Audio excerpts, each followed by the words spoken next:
discuss, or rather to present, the Plaquemines Parish vision for coastal restoration, and also to discuss the proposed experimental mid-Barataria diversion plan. I use the term experimental with great intent because never before has a project of this scale and this scope ever been attempted.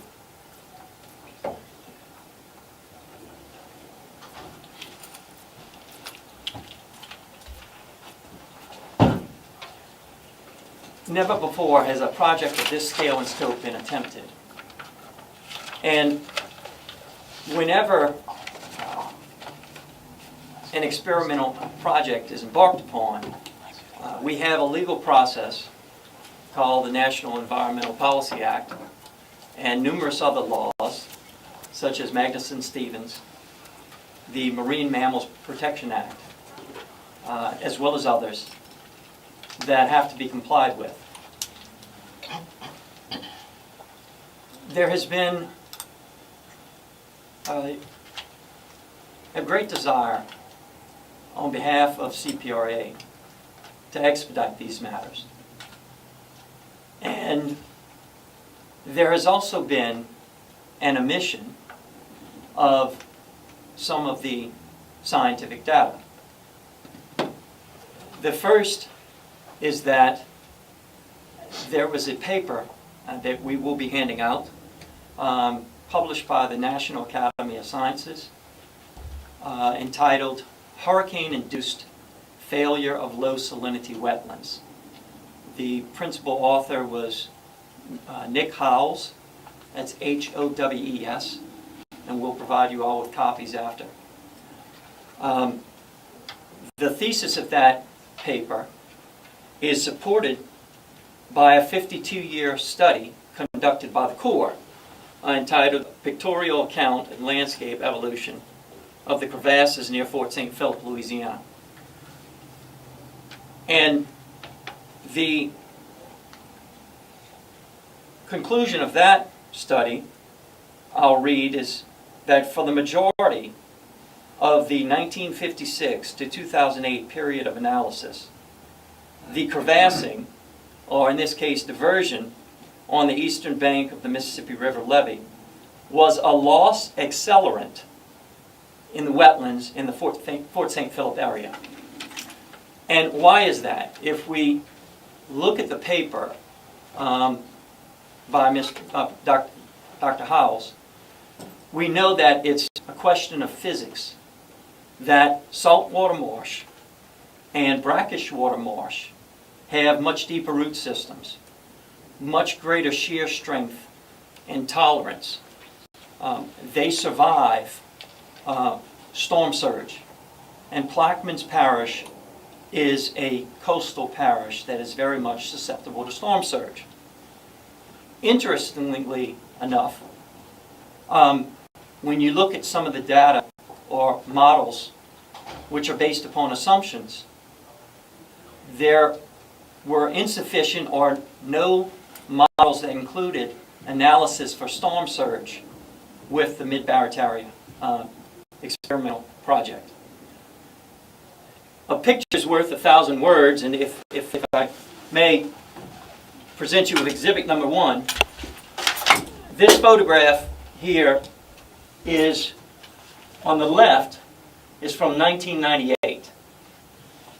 This shows area on the east bank of Plaquemines and a part of St. Bernard. This was the amount of coastal wetlands that we had. After the operation of Carnarvon, which is a much smaller diversion project, in 2011, this is what resulted. These photographs document what happens when the inevitable occurs, which is a storm comes and takes out the freshwater marsh. And this is, again, backed up by the 52-year study by the Corps of Engineers. It's a net land wetlands loss. It's an accelerant for loss of wetlands.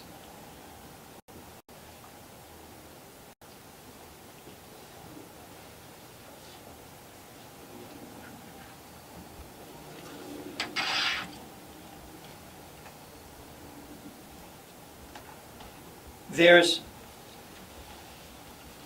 a preferred alternative, and the Louisiana Trustee Implementation Group has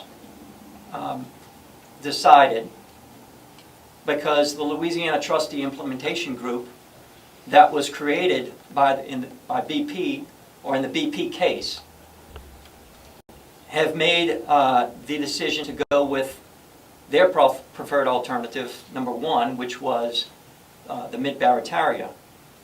There were other alternatives, such as alternatives that included marsh restoration, ridge creation, and shoreline protection, which is something that, unlike the experimental Mid-Barataria project, these projects and these technologies are proven, tested, tried, and true. We know because we've already built. You've got examples like Bayou DuPont, where dredging was done and the sediment, the slurry, was piped, and over 600 acres of wetlands were created. These wetlands protect the Jesuit Bend area in Plaquemines Parish, and protect our levee systems, especially with the opening of the West Enclosure Complex and the Hydra system. Those areas are much more susceptible, and so this proposed project has hidden cost for that part of Plaquemines and many other parts of Plaquemines, because it will further, I'll use the term exacerbate, flood risk for all of those Plaquemines Parish residents south of the Oakville flood wall. These hidden costs, when in negotiations with the proponents of the experimental Mid-Barataria project, they cite cost as being the rationale for selecting project alternative number one, which was the experimental project. And on that point, there's scientific data to the contrary. There's a paper, Trajectory Cost of Economic Analysis, and I can provide a copy of that with you later at a different time, that provides another analysis that includes socioeconomic factors and other factors, because that's another thing that we think that is not being properly assessed in the cost of this project. The true cost of this experimental project should include the loss of an environmentally friendly and economically sustainable part of our economy, which is the commercial seafood industry and the recreational fishing industry. These are just some more of the hidden costs that the public needs to know about. Moreover, there is a very legitimate debate when you compare the two studies, that one study, the one that CPRA cites, has estimates, they run scenarios, part of the scenarios are based on $350 a barrel oil. And naturally, while some economists may speculate that oil will go up to $350 a barrel, that clearly makes dredging more costly. We don't think that is the most logical event to occur in the future. And that's why we think that dredging is one, the more proven and tested technology, and two, more cost effective, because this brings us to the other argument that we've heard, is that this argument appealing to urgency. Well, if it's urgent that we build land now, as in the 2012 Louisiana Coastal Master Plan, the primary goal was to build land. Well, dredging does that. In 3 years, with an equivalent investment, we could build 20,000 to 25,000 acres of land. Now, contrast that with the experimental Mid-Barataria project, which in a couple of decades, they only speculate they hope to build 4,300 acres. And mind you, as I stated earlier, those 4,300 acres are predicated upon there being no storm. Because as the real empirical data shows, and mind you, these photographs are taken from the year 1998, the year 2011. They're not models, they're not forecasts based upon assumptions, based upon people's hypotheses. This is real empirical data that we have.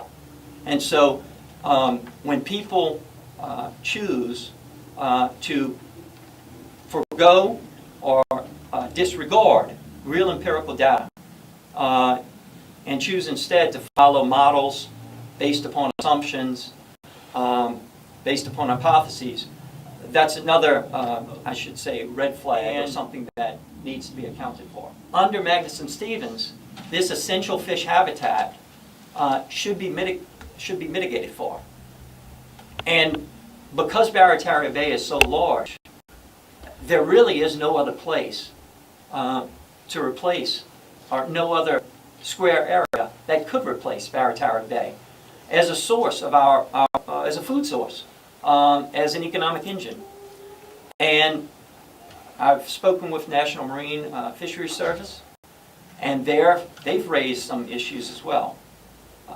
And they made recommendations that we hope will be followed. Last time I checked, some of them have not been complied with. These are just some of the reasons that Plaquemines Parish, one, needs a greater justification as to why the desire to embark upon or employ experimental technology versus tested, tried and true technology, to embark upon something that could further exacerbate our risk of flooding and our risk vis-a-vis hurricanes. We all know what the Mr. Go did. It was called a Hurricane Alley. If you posit 75,000 CFS, as the experimental project Mid-Barataria does, through Barataria Bay, one can certainly arrive at the conclusion that this will create a type of channel and could very well become a Hurricane Alley. With that, I will open it up. I don't know if Captain Ricks or Mr. Tesvich.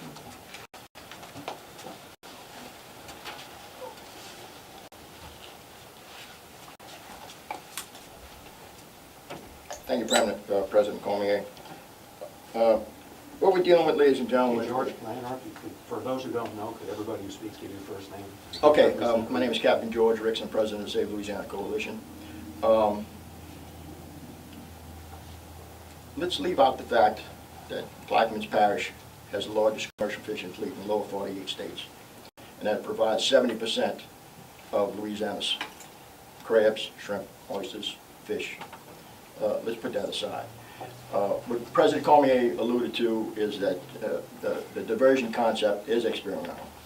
The state says they use the best science available, but they haven't used all of the science available.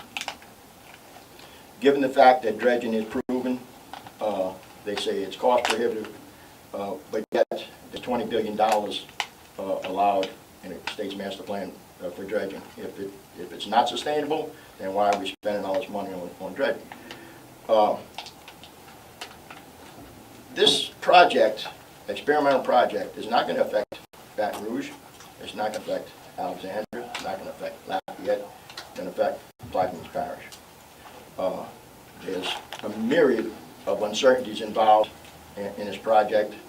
There were 7 expert scientific meetings held by Water Institute of Gulf, and that scientific panel in every meeting stressed the uncertainties in computer modeling, land building analogs, just discrepancies in the whole concept, and recommended that these uncertainties were corrected. To my knowledge, some of them have been addressed and some of them have not. The one thing that is certain in this project is that it's going to cause a drastic negative economic impact on this community. And this community relies heavily on this fishing industry. But the problem is, and the thing we have to stress, all these projects are going to work. They're done with computer modeling, and as we know, it's trash in and trash out. But the state says we have to do these projects and then monitor them. It kind of reminds me of Nancy Pelosi with Obamacare. We have to pass it and then read it to see what's in it. So it's just a lot of uncertainties involved, but we know what we can do with dredging projects with hardly any impact at all on our resources. So if there is a sense of urgency, why is the state, pushing to get a project done that's going to take 50 years to work if it does work?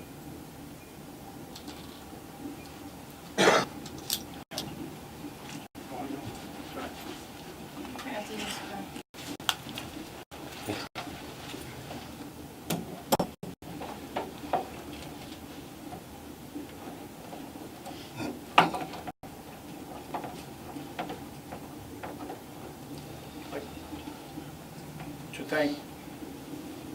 thank President Cormier for calling the press conference and for the media for being here. But I'm John Tesvich. I am a 4th-generation oysterman from Plaquemines Parish. I've been involved representing the oyster industry for probably over 30 years now, and we've been to a lot of meetings. We've been working with CPRA ever since they started, and even before that when it was in DNR's control. Our coast in Plaquemines Parish has multiple diversions already. We do need to reconnect our river to our delta, and we have that. We have Carnarvon, we have White Ditch, we have Bar Lamuck, we have number of crevasses, we have Davis Pond, we have Lover's Seat. We can control the salinity, and that is important. What we need right now, and what President Cormier and George Ricks had stressed, is we need land building, and we need it fast. And that's what proven technology like dredging can do for us. To put $1.4 billion in construction costs without considering the millions and millions of dollars annually that will the cost of lost economic viability for seafood. You're talking about, adding billions on top of the 1.4 billion. If you take that and you put that instead into dredging, we can have protection now, and we can still introduce the river on a controlled way to control the salinities without wasting the estuary. That's what the kind of plan that Plaquemines has. Plaquemines has its own master plan. And we want to focus on building ridges and marsh creation and building the barrier islands. That is a smart way to go. This project will make the Mr. Go look like a child's game. This project is a disaster. It's an environmental disaster waiting to happen.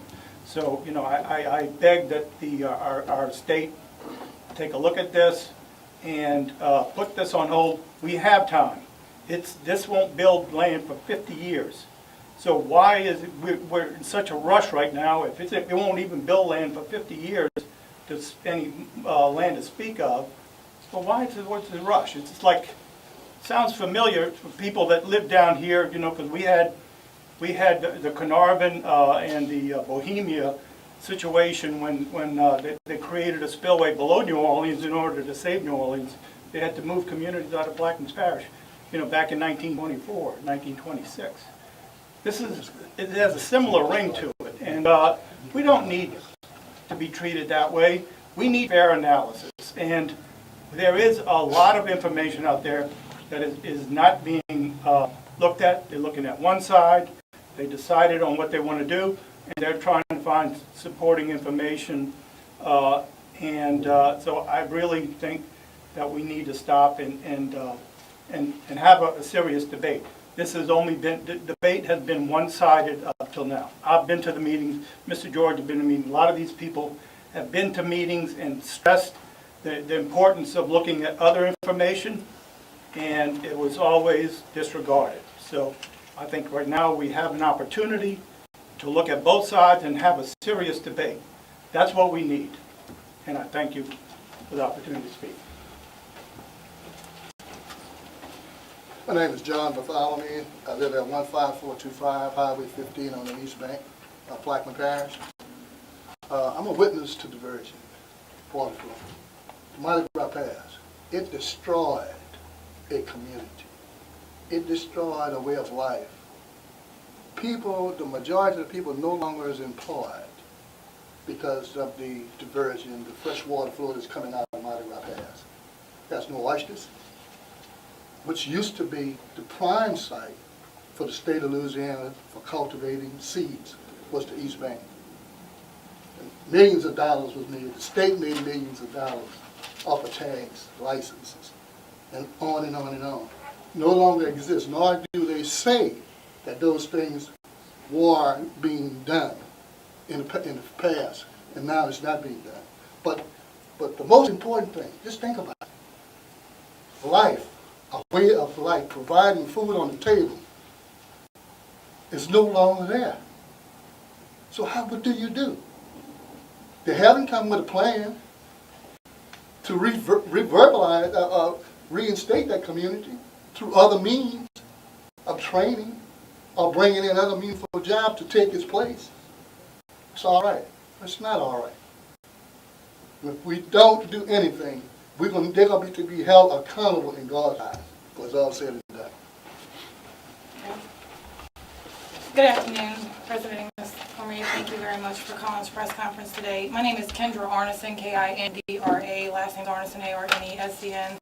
My husband and I are in both the state and federal fisheries here in Louisiana, and there's been a lot of emphasis on mitigation. We've asked the state if they have funds for mitigation, and they've said no, but honestly, we don't want mitigation. What we want is to live here and work here and raise our families here. After Hurricane, before Hurricane Katrina, someone asked me about the new home that I'd bought, and I said, yes, I love my home. I want my grandchildren to come visit me here. I meant that. I came back and I rebuilt that home from dirt. We rebuilt our businesses from dirt. They call us resilient on the Gulf Coast because no matter how hard you hit us, you can't put us down because we're just going to work through it and keep pushing forward until we can make a life for ourselves. But we're only so resilient. Without a way of life, we can't have a life here. And this is what the Barataria Basin Project and the Britain Sound Project will do. It will completely eliminate our way of life, increase coastal flooding. We don't want mitigation. We want to live here. We want to continue to be here. There's nowhere else in this world that I would rather be than Plaquemines Parish, Louisiana. I love my home. Governor Edwards has made comments about the naysayers. We're not naysayers, we're yay-sayers. We're yay to a way of life. Yay to a future in Plaquemines Parish. This putting us as we're anti-coastal restoration, nothing could be further from the truth. We want coastal restoration, but we demand responsible, reliable coastal restoration. We demand not to be the guinea pigs of some experimental project that the people that don't even live here, work here, and are not going to be here after this project is implemented want. We were at that table. We were in those rooms, and we voiced our concerns over and over again. And you know what we've gotten to that? So what? We're going to do what we want to do anyway. We're here to fight this. We're going to continue to fight it. Whatever means possible, whatever path we have to take, we're going to be here until the bitter end. So I really appreciate everyone's time today and coming out and listening to us. Thank you.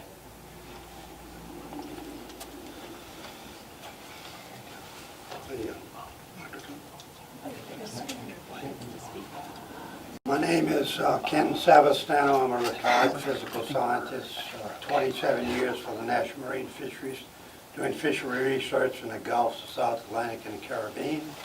I also worked 10 years with NASA contractors putting a man on the moon. done a little bit of science in my life. And what you were shown over here is basically an experiment from 1991 to today. We do have some hard science here of what diversions will do. The fact that that was a freshwater diversion really doesn't and they come back and saying they're going to do a sediment diversion, which is different. But the problem is, it's not the sediment that causes the damage. It's the high volume of fresh water. If you look at the upper regions of this diagram, this was all brackish marsh, and this was all salt marsh in 1990. What happened, we ran high volumes of fresh water into that area, and a major part of that was converted to intermediate marsh, which is fresh marsh, and part of the salt marsh is still there.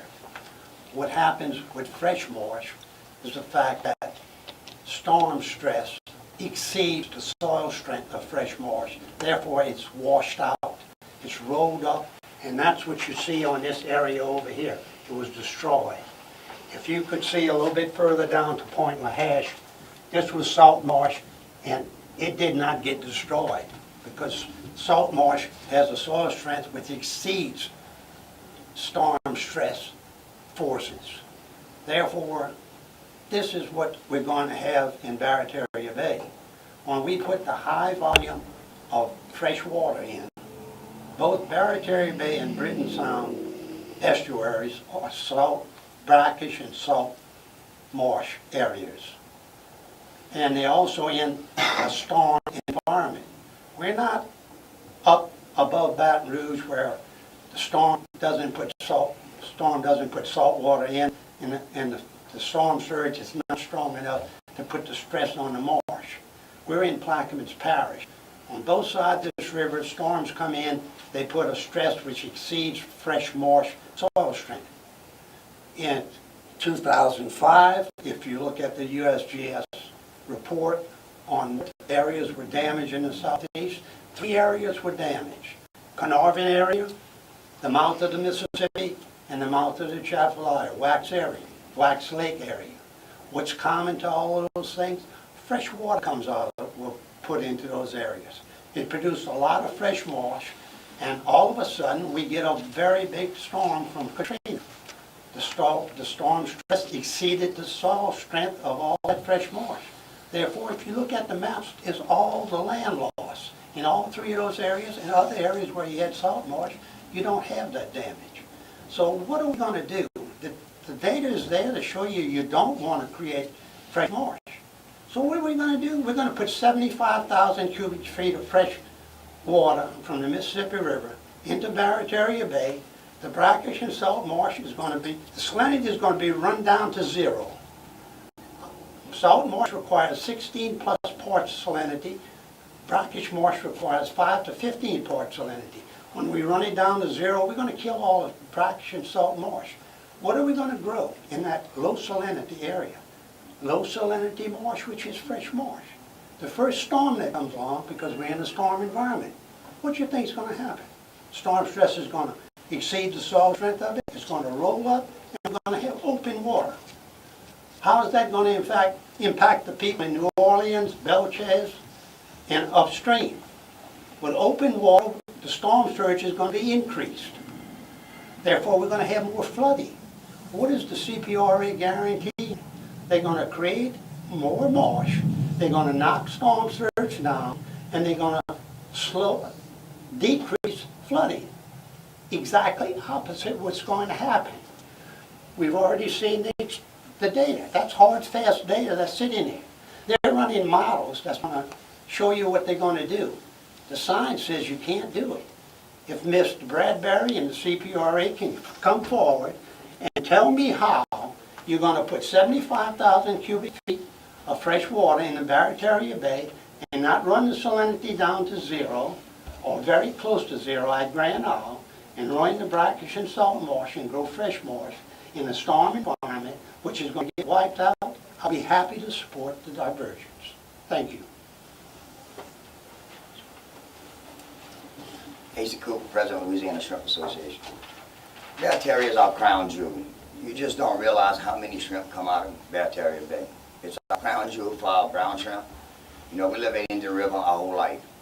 When a river comes up, we deal with it. We have to move either east or west. Now you're gonna put one in Barataria, so the west, I can't go anymore. And that one east, you have to probably go past east. Right now, we're seeing so much fresh water over there, we don't even see any shrimp. You have to go past the Mr. Go in order to make a living. Now, the Corps of Engineers, they keep dumping the sediment by the head of our passes. All of our passes in the lower end of this parish are stopped up.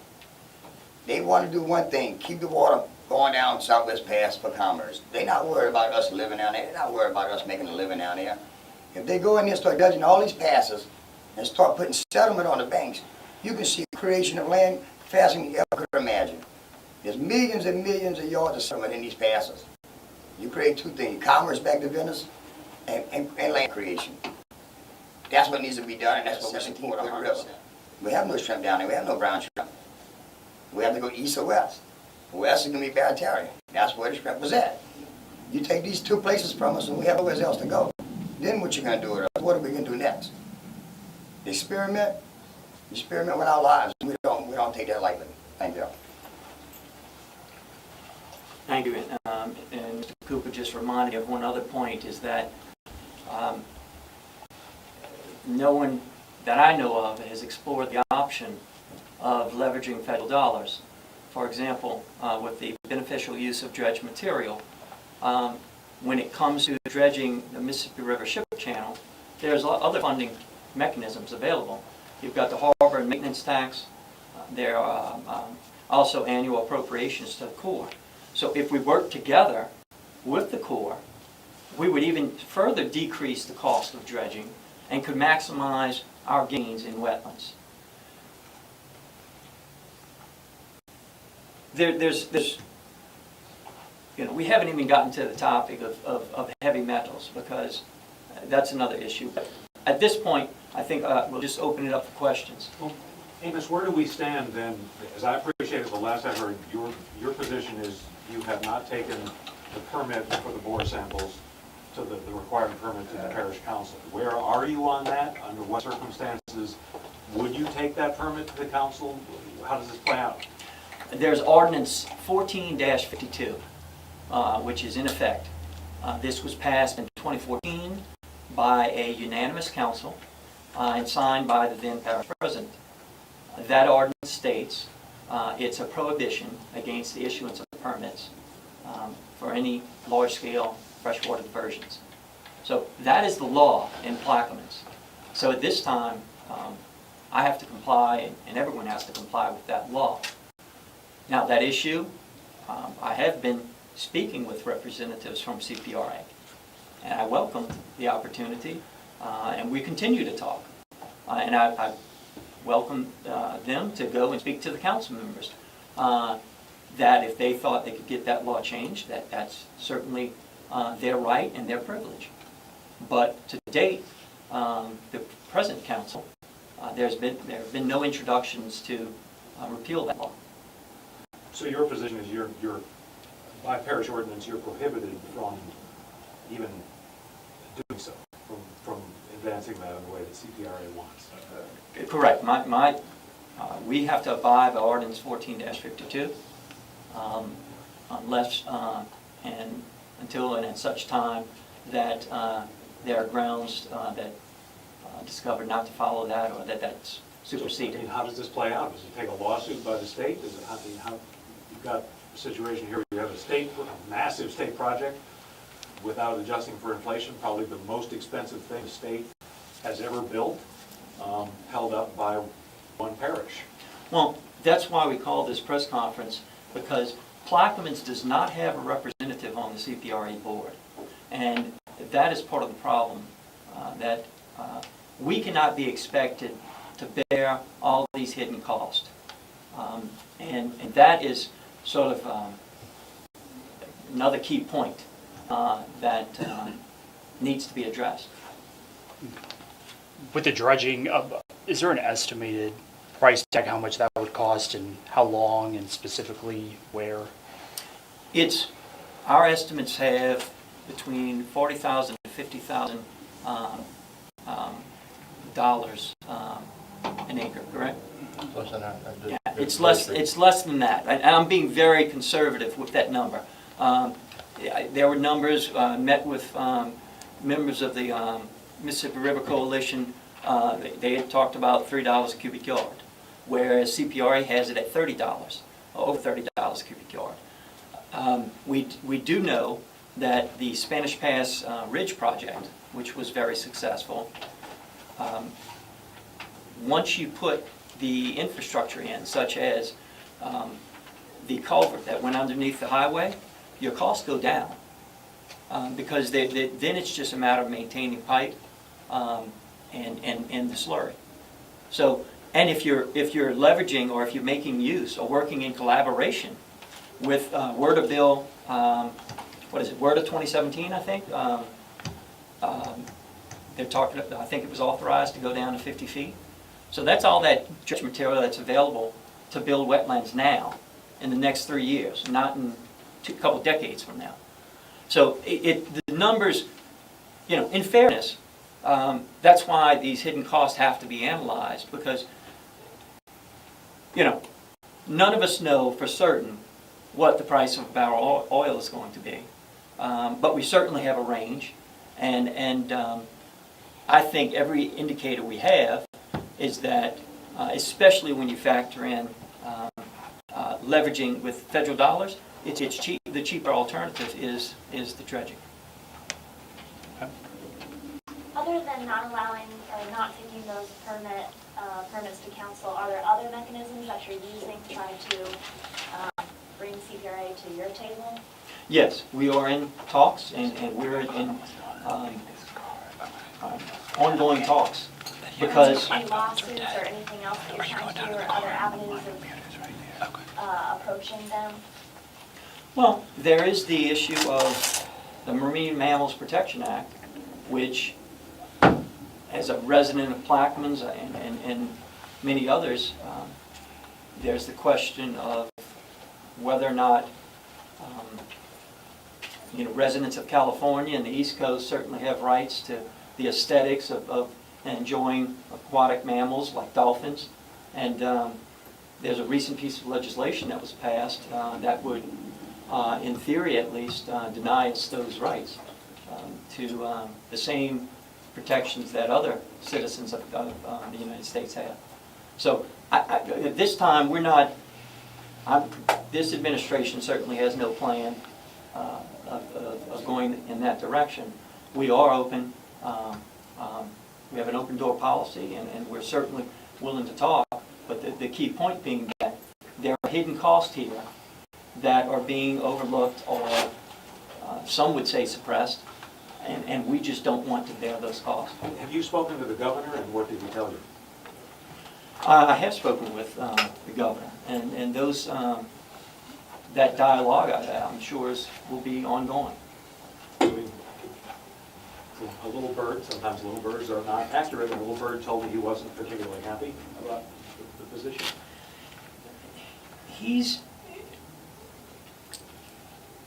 I represent the people of Plaquemines Parish, and I have a duty to do what's best for Plaquemines Parish.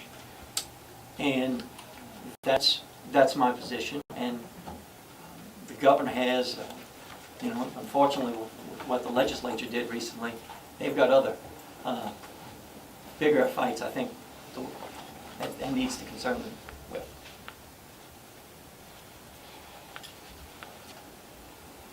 All right. Anyone else? Yeah. I came forward and gave you the destructive factors of a large-scale diversion. Another one is the low salinities that will be created. First of all, will destroy all the fisheries, all the fishery people, the oysters, shrimp, marine resources, the nursery ground for marine resources, all of that's going to be destroyed. It'll be fresh water down the Grand Isle. To avoid that, there is a solution to this problem. It's not very complicated. Based on what I told you about the destructive factors, if we dredge, we put very little water, fresh water out into the areas that we're going to, just enough water to bring the slurry and the sediment out there. We do not impact the salinities. We do not impact the fisheries. They remain enough salinity to survive. So that's one thing right off the bat. In addition to that, if we retain the salinities in these both estuary environments, which are brackish and saltwater estuaries, if we just put a little bit water in the slurries, we won't destroy the salinities. Therefore, when we put that sediment out there, the salinities will be such that we go brackish marsh on the upper end, salt marsh on the lower end. What's the factor with that? They have soil strength exceeding storm stress. Therefore, we've got something that's going to grow there and be resilient in a storm environment, which means it will knock storm surge down, it will decrease flooding. There's the solution. What do we need? We need dredging, not diversions. Just that simple. The science says it'll work. Why are we going to complain about a little bit more money about dredging? The other factor is we're going to destroy $400 to $500 million of fisheries in Barataria Bay a year. For 50 years, multiply that out and you'll see how many dollars that is. If you're going to destroy that with diversions, then you need to add that cost to diversions to create an acre of land. If you're not going to destroy it by dredging, then you need to subtract that cost from dredging. And then you compare how much it costs for an acre of dredging versus an acre of diversion. And you'll find out dredging is much cheaper. Okay? Thank you. Just want to thank, there's a lot of science involved in this, and I want to thank Mr. Ken Savastano, Mr. Captain George Riggs, Mr. Tesvich, Kendra. There's so many people who have really, it's truly been a beautiful thing because citizens of this parish just working together and collaborating to bring that scientific data to me so that we could sort of compile it and begin to analyze it for ourselves. And there are no further questions. I thank you all for attending today and thank you for your work in covering the issues that affect our parish and the state.